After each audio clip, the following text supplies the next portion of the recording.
Hello students, कैसे हैं आप सब। आज हम अपना 9वां लेसन प्रशासनिक संस्थाओं का विकास पढ़ेंगे और इसमें हम पढ़ेंगे मनसबदारी प्रथा के बारे में। मनसबदारी प्रथा एक बहुत ही महत्वपूर्ण प्रशासनिक संस्था थी।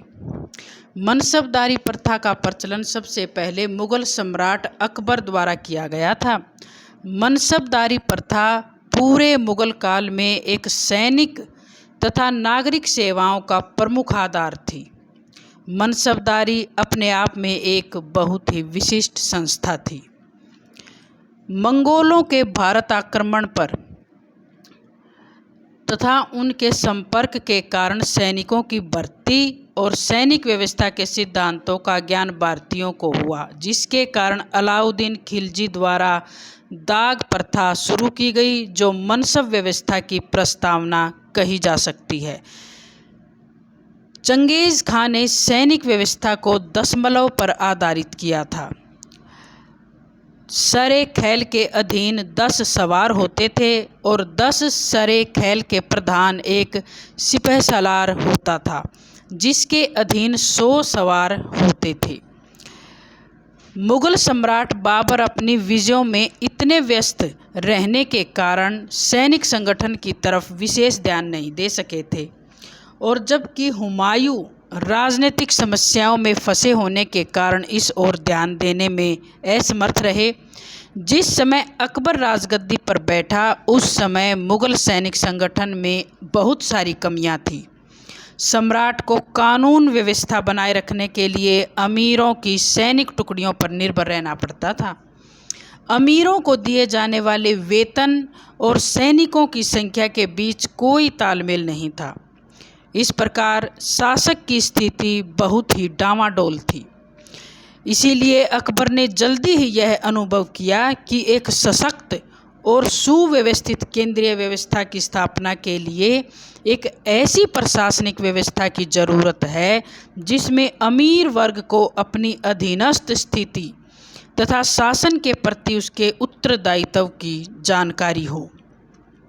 अकबर के मन में एक ऐसी व्यवस्था स्थापित करने का विचार आया जिसमें किसी भी व्यक्ति को प्रशासनिक क्षेत्र में अपनी निष्ठा तथा कार्यकुशलता के एवज में पद उन्नति करने का समान अवसर मिले और उदंड सैनिक अधिकारियों पर अंकुश लगाया जा सके। मनसब अरबी भाषा का शब्द है जिसका अर्थ है पद या स्थान। मनसब किसी भी व्यक्ति का प्रशासन में दर्जा, वेतन, दरबार में उसका स्थान और उसके घुड़सवारों, हाथियों और छकड़ों की संख्या को निश्चित करता था। मनसब यानी एक कोई पद जिससे व्यक्ति का जो प्रशासन में क्या दर्जा है, कितना उसका वेतन है और दरबार में उसका क्या स्थान है, इस बात का मतलब सूचक होता था। मनसबदार को किसी भी प्रशासनिक या पद पर नियुक्त किया जा सकता था या बादशाह की सेवा के लिए दरबार में भी रखा जा सकता था। इस प्रकार मनसबदारी एक सेवा संवर्ग था जिसमें नागरिक और सैनिक दोनों प्रकार के दायित्वों का मिला जुला सा समावेश था।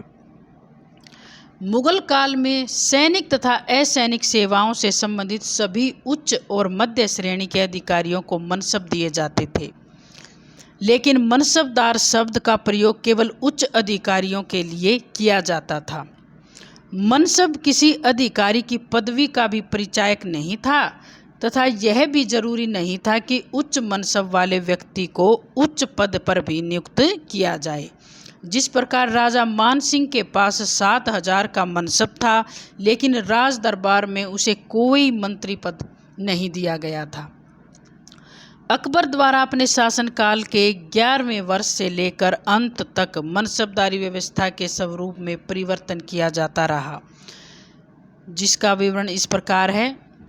अकबर के शासनकाल में पहले 10 वर्षों में अमीरों पर उनके द्वारा रखे जाने वाले सैनिकों की संख्या का कोई निश्चित उत्तरदायित्व नहीं था।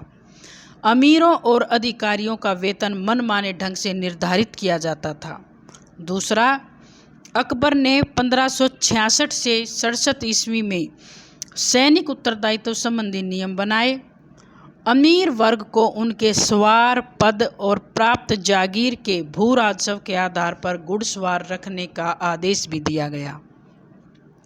मनसबदार की उनके द्वारा रखे जाने वाले घुड़सवारों की संख्या के आधार पर 1595-96 ईस्वी में 3 श्रेणियों में बांटा गया।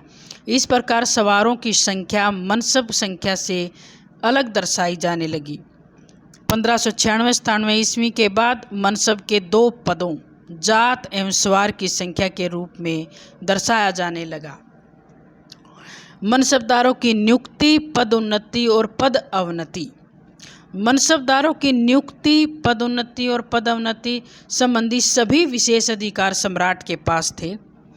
नौकरी के लिए इच्छुक व्यक्ति को मीर बख्शी सम्राट के सामने पेश करता था। जो मीर बख्शी है ये भी एक पद है जो एक आदमी को दिया जाता था और वो आदमी उस सम्राट के पास उनको लेके जाता था।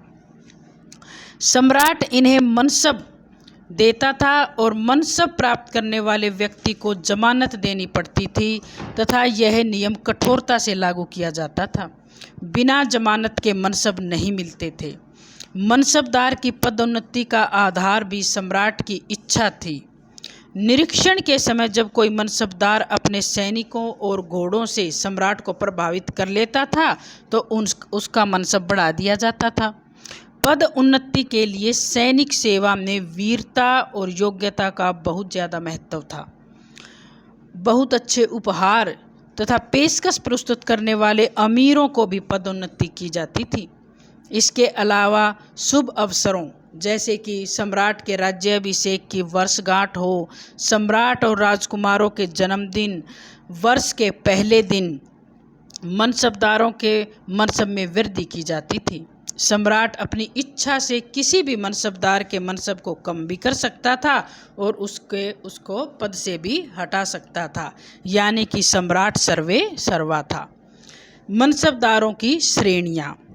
सबसे छोटा मनसब 10 का था और सबसे बड़ा मनसब 12,000 का निश्चित किया गया था। अकबर के समय में 5,000 से ऊपर का मनसब केवल राजकुमारों और सम्राट के संबंधियों को ही दिया जाता था। जब सबसे बड़ा मनसब 12,000 का हो गया था तब अमीरों को 7,000 तक के मनसब दिए जाते थे। अकबर ने 1579 ईस्वी में सलीम को 10,000, मुराद को 7,000 तथा दानियाल को 6,000 का मनसब दिया था, लेकिन 1585 ईस्वी में इसे बढ़ाकर सलीम को 12,000, मुराद को 9,000 तथा दानियाल को 7,000 का मनसब दिया गया। 1602 ईस्वी में मिर्जा अजीत कोका का मनसब 5,000 से बढ़ाकर 7,000 और 1605 ईस्वी में राजा मान सिंह का मनसब 5,000 से बढ़ाकर 7,000 कर दिया गया। मनसबदारों के 3 वर्ग होते थे। 500 से नीचे के मनसबदार मनसबदारी कहलाते थे और 500 से 2500 के मनसबदारों को उमरा और इसके ऊपर के मनसबदारों को उमराए आज़म कहा जाता था। जात और सवार कि भाई ये जात क्या थे और सवार क्या थे।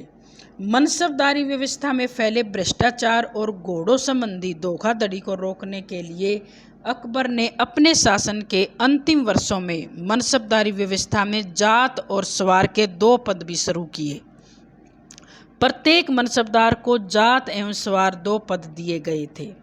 जात किसी सरदार के व्यक्तिगत वेतन और दर्जे का सूचक था और सवार उसके द्वारा रखे जाने वाले घोड़ों की संख्या का प्रतीक था।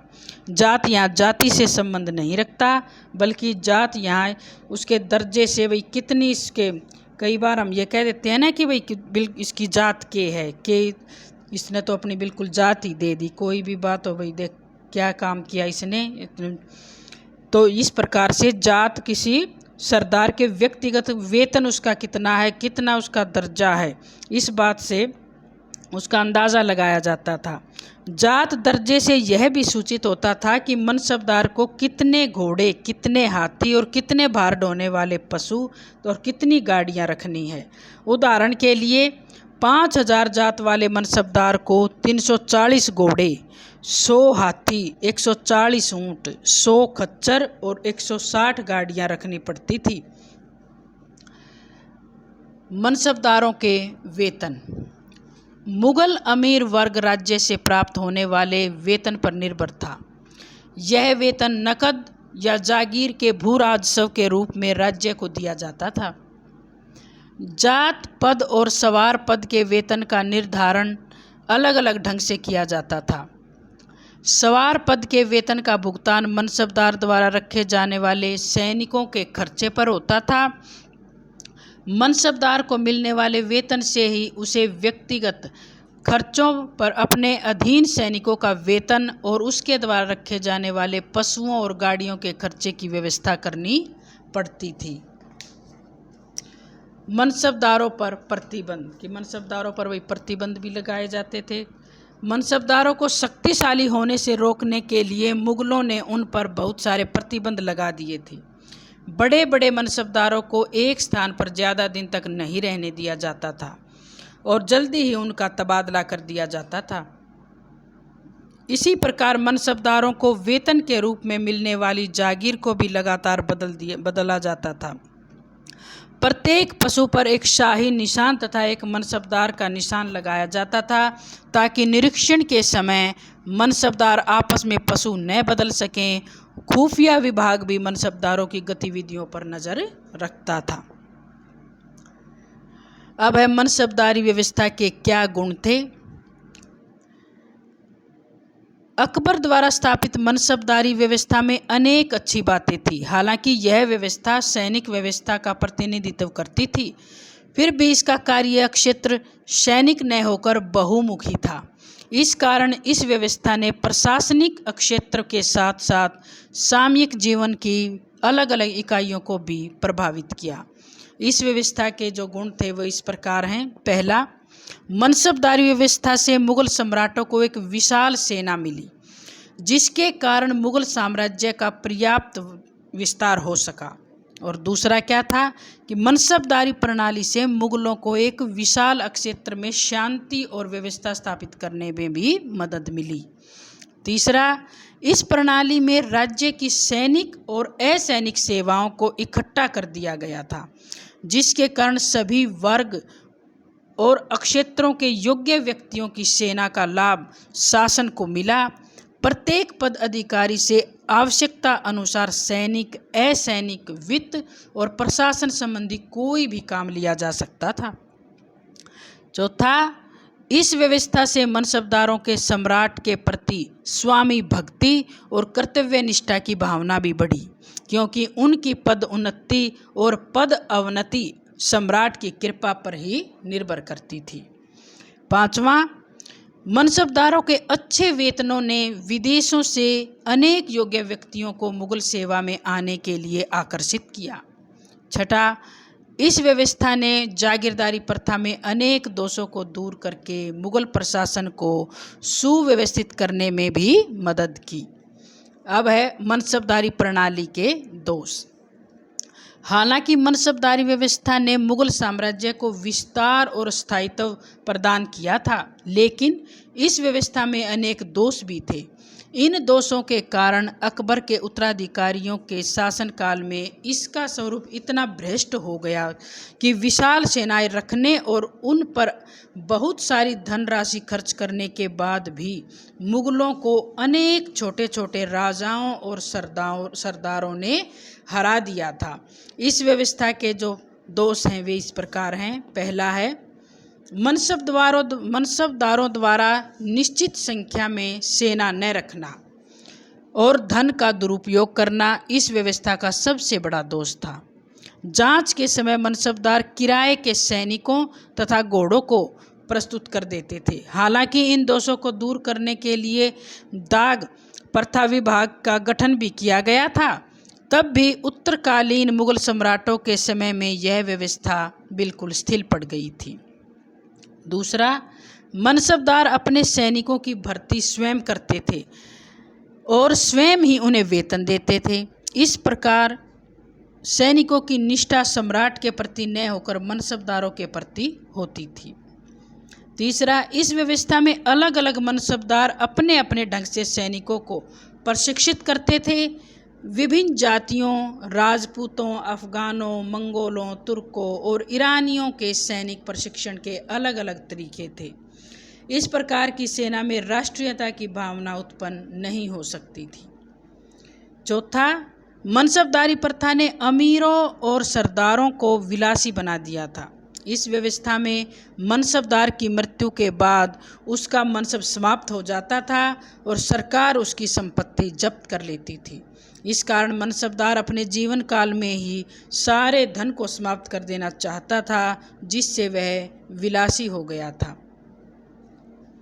मनसबदारों की पद उन्नति सम्राट की व्यक्तिगत इच्छा पर ही निर्भर करती थी।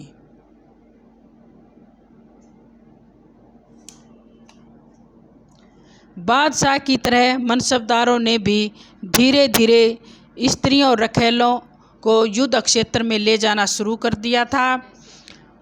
मुगल कैंपों में बड़ी संख्या में दास दासियों और वेश्याएं भी जाने लगी थी। इस कारण मुगल सेना के चरित्र का भी पतन हुआ। निष्कर्ष रूप में यही कहा जा सकता है कि मनसबदारी व्यवस्था ने जहां एक और मुगल साम्राज्य का विस्तार किया और एकता के सूत्र में बांधा और व्यापार और वाणिज्य के विकास का मार्ग तैयार किया, वहीं दूसरी ओर मनसबदारों पर होने वाले खर्चे ने कृषि क्षेत्र में बुरा प्रभाव डाला और किसानों पर करों का बोझ को बढ़ाया, जिसके कारण कृषि का पतन हुआ, जो भारतीय अर्थव्यवस्था का प्रमुख आधार रही है, जिसके कारण मुगल साम्राज्य पतन की तरफ अग्रसर हुआ। तो बच्चों, ये थी हमारी मनसबदारी प्रथा, जो कि इस लेसन में ये इम्पोर्टेंट है, ये आपको याद करनी है।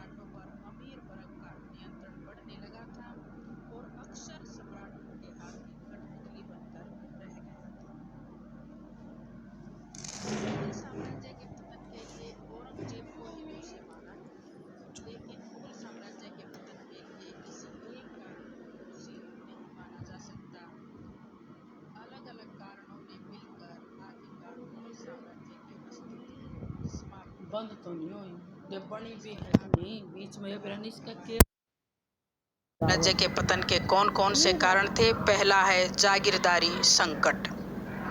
प्रोफेसर सतीश चंद्र एवं प्रोफेसर इरफान हबीब ने अपने महत्वपूर्ण अनुसंधानों के